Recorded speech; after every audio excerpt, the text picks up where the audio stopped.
நான் திருநெல்வேலி. என் ஃப்ரெண்டு கூப்பிட்டாங்கன்னு வந்தேன். மேலே பாலத்து மேலே வந்தேன். ஃபஸ்ட்டு ஒருத்தர் 2 பேரும் வந்தாங்க. வந்துட்டு கேட்டாங்க. அதெல்லாம் எனக்கு கிடையாது, பழக்கம் கிடையாதுன்னு. இருக்கான்னு கேட்டாங்க.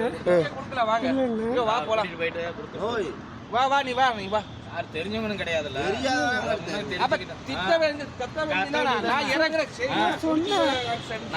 நினைப்பாங்க யாரா இருந்தாலும் போதையில ஏதோ பண்ணிட்டு இருக்காங்க.